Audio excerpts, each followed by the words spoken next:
Hey guys, this is Anthony Morganti from AnthonyMorganti.com. This is episode 22 of Learn Lightroom 6 Lightroom CC. In this episode, we're going to process a night image. Now, to tell you the truth, I don't take a lot of images at night, but I did recently, and I took some images of buffalo at night. And when I posted these pictures online, I received a few emails from folks saying that I should do a video on how I process these images. And those of you that have watched my videos for several years now know that in my Learn Lightroom 5 video series, I actually did an episode on processing a night image.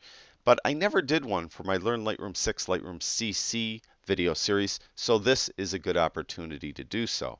Now, again, those of you that have watched my videos know that I started a new video series called I Critique and Process Your Image. And I have people sending me their images, several hundred images. And included in those images are a few night shots. And what I found that most people do with their night photography is they tend to underexpose the shot. So that's why I picked this image, not necessarily because I like it the best, because I don't. This isn't my favorite shot of the shots I took, but I do have it underexposed. And what I would suggest you do when you're out taking pictures at night, bracket your shots. Um, that's what I did actually when I was taking these shots. I took a 5 bracket um, like sequence of every shot I have here. So it was almost like I was doing HDR, but I wasn't. I just took bracketed of 5 shots, all one step apart, and I simply metered on something in the scene with spot metering, and that was my middle exposure. And I had 2 more exposures that were underexposed, each by a stop, and 2 more that were each overexposed, each by a stop. And that's how I came about it. Now this shot is underexposed, one of the underexposed shots. And, you know, there isn't a lot of tricks to processing a night image, but there are a lot of creative possibilities. So you could go a lot of different directions with a night image. Now, I'm going to just offer you the way I go about doing it.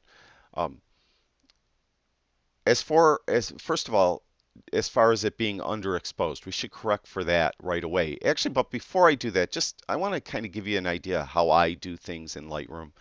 And actually, I don't jump into the basic panel right away. I usually go to lens corrections right away and remove chromatic aberration, enable profile corrections.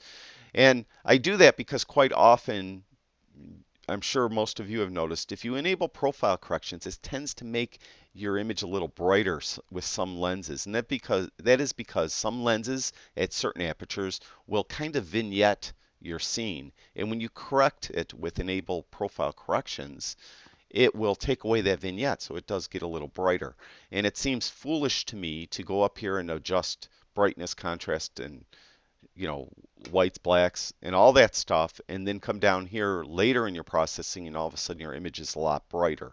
So I like doing it early in the processing. Now I want to warn you that if you don't have a robust computer, if you enable profile corrections early and then later on in your processing you're using a brush, a radial filter, a graduated filter, or the spot removal tool, what you'll find is that your tool will lag a lot. So if you're painting across the sky, it'll be way behind, and or it will be really herky-jerky, almost unusable. So you might have to come back down here and disable the profile corrections, then use your tool, then come back and re-enable them. So I just wanted to let you know about that.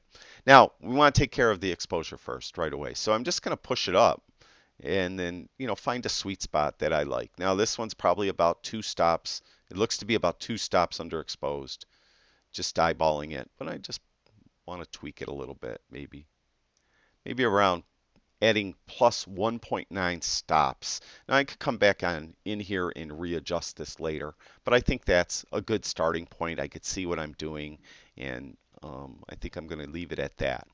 Now, I talked about creative possibilities. We have a lot of pointed light sources, and when I say pointed light sources, they're simply lights, like here.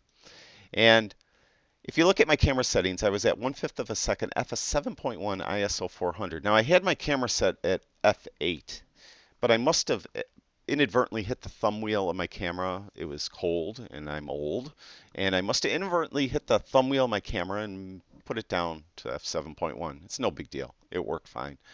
But if you use a more wide open aperture, let's say f2.8, these, see how I got like a starburst effect on these pointed light sources? That wouldn't have happened. That would have been more of a glow. So if you stop it down, usually between f8 and f16, you'll get a really nice starburst effect. And f7.1 proved to work very well as well. So that's part of the reason why I was at f8. The other reason is that's kind of my lens's sweet spot. I mentioned several times in many videos that you'd like to shoot a landscape image or a cityscape image or a nightscape image with an aperture that is 2 to 4 stops up from what is wide open on your lens. Wide open on this lens is f at 2.8. So f8 is 3 stops up from wide open. So that's a good place to be. So it will just make sure that your lens is working at its best, and you'll get the sharpest picture possible if you shoot 2 to 4 stops up from wide open. Now you won't get the most depth of field. If you shoot at f22, you'll get the most depth of field, but you won't get the sharpest picture possible because you're introducing lens diffraction into the equation. And when you get lens diffraction, it just really ruins the image, in my opinion. So you're best off shooting between 2 to 4 stops up from wide open. In this case, f7.1 worked out well. Now, I mentioned these pointed light sources before I got sidetracked. Do I want them to blow out? You know, in some images you might want. Or do you want them to be more discernible? I prefer to have mine more discernible. So I'm going to pull highlights all the way down. And I just, you know, down in here I'm looking at, I could just see these lights now. You know, I just could see them. So that's what I want. I want that. So I'm pulling highlights all the way down. I am going to open shadows up quite a bit. And the reason why I do this is I usually will pull like highlights down and put shadows up is I'm flattening the image because I'm going to add contrast and clarity later. And when you do that, it tends to make the darker parts of the image a little darker and the lighter parts a little lighter. So you're going to be adding back a lot of contrast to the image. So I'm flattening it now. Then what I do is I usually jump down to the tone curve and I add the contrast. And I usually don't like to use the contrast slider. I like the effect that the tone curve, when you're in the point curve, this is the region curve. If you click right here, you're in the point curve. There's a drop down, and you could do strong contrast or medium contrast, and it will automatically put the curve into that type of the curve needed to get the contrast that it says. So I like medium contrast for this specific image. Then I'm going to add some clarity, and I'm going to add quite a bit. I'm just going to keep tweaking it up until I like it. And I like it around 40. Now, usually I don't add a ton of vibrance, and I rarely add a lot of saturation. But in this case, we got some colorful aspects in the image. We have the sky, we have the lights that are more yellow, we have lights that are more white, we have some lights that are a little more blue. So I want to come in here and I want to enhance those a little. So I am going to add probably more vibrance than I'm used to. So somewhere around 20.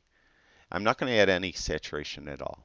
I still want the snow to be white and stuff like that. So that is good. Now I'm going to get a quick white and black point by holding in the shift key and double clicking on the word whites and the word blacks. Now I suspect that I won't like what this will give me because it is a darker image. Lightroom's going to try to balance it when I do this. So I'm going to hold the shift key in, double click on the word whites, and you can see it brought whites all the way down. And double click on the word blacks, and it brought those down too. Now, it's not bad. If this is the look you want, that's great. And it is a nice look, and it is, you know, something, but it's not really what I have pictured in my head. It's really not what I want the image to look like. So I'm going to manually just come in here and move the whites. And I'm actually going to look at the image. I'm not going to look at the histogram. I'm looking at the image because this is what people are going to look at. They're not going to look at my histogram. So I'm actually just going to keep, um, I'm going to move the whites around and back and forth until I find a sweet spot that I kind of like. And right around there, I like. And the same thing with the blacks. Where do I want to go with it? And right around there looks good. I kind of like that look. All right, now, the next little trick I'm going to show you is what just about every professional I know that makes tons of money shooting like the Milky Way, shooting star trails, or shooting any kind of image that has stars in the sky, the moon in the sky. What they do this in camera, but because we're shooting raw, we could easily do it in post-production also, is they use a specific white balance. Now, I had my camera on auto, so it chose some auto white balance, which happened to be temperature at 35, tint at +9. What I suggest you do is put your camera, or in post-production, use tungsten. And when you use tungsten, you could see it really cooled the image down. Now, it really helped this scene, in my opinion, because it's kind of a winter scene. We have snow in the ground, and I really don't want it warm looking. I'd rather have it cool looking. And what you'll find if you're shooting star trails or the Milky Way is that if you use an auto white balance, you'll often get a green sky. And people email me quite often and tell me, help me, I'm shooting star trails and the sky's green. Well, just change the white balance to tungsten and you're good to go. Hopefully you didn't shoot JPEG. You'll be able to do this in post-production. If you are shooting JPEG, which I still recommend you don't, but if you are, change it in camera to tungsten and you'll get a nice kind of night shot. So that is one little secret I think about night photography that a lot of people seem to not know, but it is what really all the pros do. Trust me on that. So we're going to leave it at tungsten. I think I'm pretty much done with the basic panel. I did the tone curve. I'm not going to do any HSL color in B&W for this image. I like the way it is. No split toning. We're going to go down to detail. Now I do want to make it sharp, but you know that trade-off in sharpening noise reduction. If you add a lot of sharpening, you tend to enhance the noise. If you add too much noise reduction, you obliterate detail in the image. So it's kind of a trade-off. Now, if you do use a plugin, you should reduce noise first, then sharpen the image. The reason why you do that is when you sharpen, you're actually enhancing the noise and it's harder to get rid of. So definitely reduce noise first. In Lightroom, it usually doesn't matter because these subtabs of the detail tab kind of work in conjunction with each other. So there's really no need to do one over the other. Personally, though, I still like to reduce noise first out of habit. Now, the shot was underexposed. Whenever you underexpose, you'll tend to introduce a lot more noise in the image than you should have for the given ISO that you used. I was at ISO 400 and a Nikon D800E. That's a fairly good high ISO camera. The trouble is, though, I underexposed the shot. So if you look out here in the darker parts of the image, you could see that there's a lot of noise. But you know what? I don't really care that much about this part of the image. I kind of want people to look down here at the Buffalo River, the lift bridges, the grain elevators, and General Mills, and all this stuff down in here. The hockey rink here. I want them to notice this stuff. I want that part nice and sharp and noise-free, and I don't really care if I get noise up here. It's just the way I'm going about it. So I'm really going to pay attention here. I'm going to zoom in, and we do have some noise on these grain elevators here, the roof of the hockey rinks. So we're going to bring up luminance noise reduction, and typically the way I will do it is I will just bring it to a number, like 50, and I will look at the image, and it did an okay job. It got rid of the noise. It took a second to render. Noise is pretty much completely gone in here. You go up, if I could drag around, my computer is lagging now.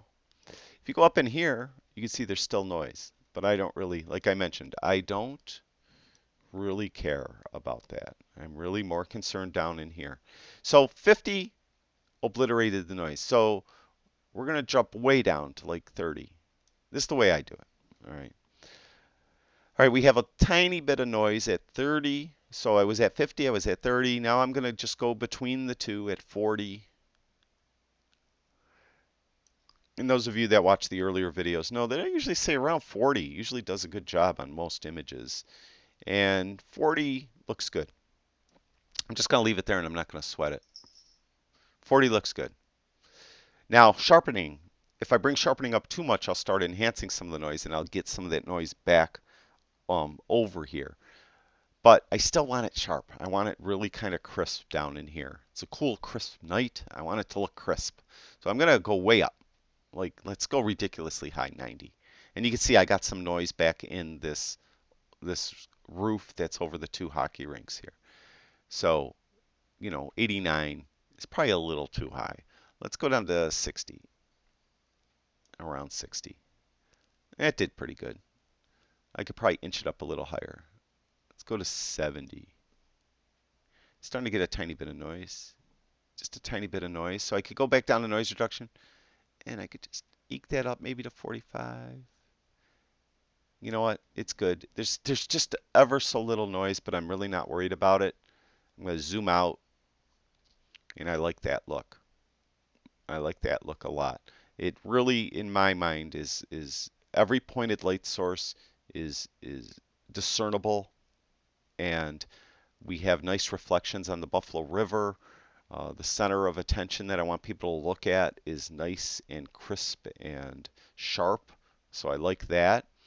Now, if I want to add a vignette, maybe. I never, rarely, ever really add a white vignette. I always add dark vignettes. And when I do add a dark vignette, I often don't make it too heavy. I usually add a light one. And I really don't like the effect the vignette is giving me, even at like -9. I kind of like it without a vignette. I just think it looks better. It's a darker scene anyway, and I like the look. So I'd say this image is done. Completely finished. Here is the version I processed last week. It looks pretty similar, which I'm actually surprised because the mood you're in, it's hard to do anything the same way twice. So um, I was kind of peeking down at this thumbnail as I was doing it though to try to get it close. But it is the way I like it. This is the way I posted it online last week right after I shot it. This is the way I liked this scene to look. And as I mentioned, there's a lot of creative possibilities here. You guys could make it a lot darker and it'll make those pointed light sources that much more important in the scene. Or you could make it a much brighter and then get rid of the noise throughout the scene and give it more detail throughout to look at. Now, the reason why I'm not so concerned about here, it was actually snowing back here. It wasn't snowing where I was and in here, but if you look real carefully, you can see there was some snow coming down out here. So I'm really not too concerned out there. It's kind of a nice effect though. This dark area up here kind of forces everyone's attention down here to the brighter area where I want them to look. Technically, if I wasn't as cold up here, when I shot this, I would have taken my time and I probably would have zoomed in and got a shot, closer of just the stuff that I like down here. But I didn't have the opportunity to do that. So, you live and learn. But this is how I go about processing a night image. And really, remember, the key is tungsten. Remember that, especially if you have the sky in the shot. Make sure your white balance is on tungsten. All right, that's it for episode 22. Thank you, everyone that recommended I do this video. Thank you, everyone that watches my videos. I truly do appreciate it. I'll talk to you guys soon.